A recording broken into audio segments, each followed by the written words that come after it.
Hey guys, it's Nick Cato with Leo Barrick. Today we decided to go the other direction from our offices to the Bayside in Coronado by the beautiful yacht club and golf course to do some videos for tax concepts for deal professionals. If you haven't already done so, be sure to check out our syllabus. It's in the description of this video, and make sure you've done some of the prerequisites before you watch this. And be sure to like and subscribe. Thank you. Hey everyone, and welcome back. Today we're going to talk about 163J planning.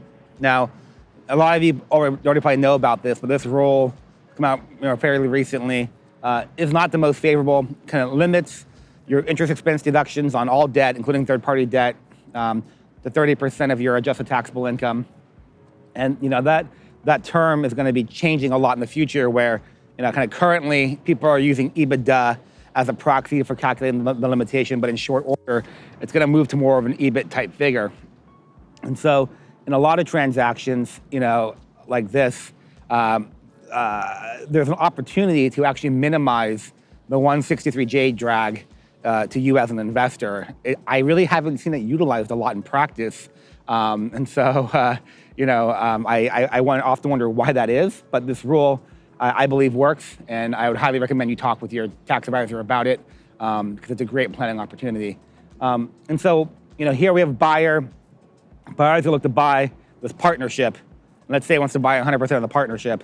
Oftentimes, buyer will just go out and buy 100% of the partnership. Boom, we're done. Now, when that happens, as you know, buyer buys 100% of the partnership, that entity becomes a disregarded entity underneath the buyer blocker. When you calculate your 163J limitation, you'll be calculating it kind of at the blocker level here. And in that instance, you're getting a big tax basis step up, through this transaction. And in the future, you won't be able to add back your DNA. You'll have to include that big step up in reducing your adjusted taxable income to compute your 163J limitation. And so that obviously is pretty hurtful, pretty painful. Now, this planning is a planning methodology that attempts to minimize that allows you to effectively add back DNA in computing adjusted taxable income. And here's how it would work. And so effectively, the idea would be, instead of buying 100% of the partnership, perhaps you just buy 99%, okay? And you leave the sellers with, a meaningful interest left that would still have this be a quote unquote valid partnership. Now, because you bought 99% of a partnership's interest, the partnership's still alive, technically the tax basis adjustment resides up here, in the hands of the blocker, not at the partnership. And so when you go and do your 163J calculation in the future, you compute it at the partnership level, right? And then you flow out the taxable income to the various partners. And then when it gets here, the blocker can use its step up to kind of offset that taxable income.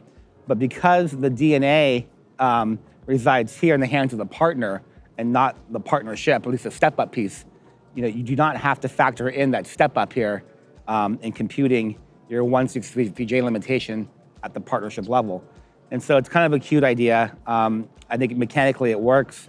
I haven't seen it done a lot in practice, but it's something to consider on a deal. All right, everyone, thank you so much for tuning in today to this week's episodes of Tax Concepts for Deal Professionals. Be sure to like and subscribe below and watch the rest of our video series. Thank you.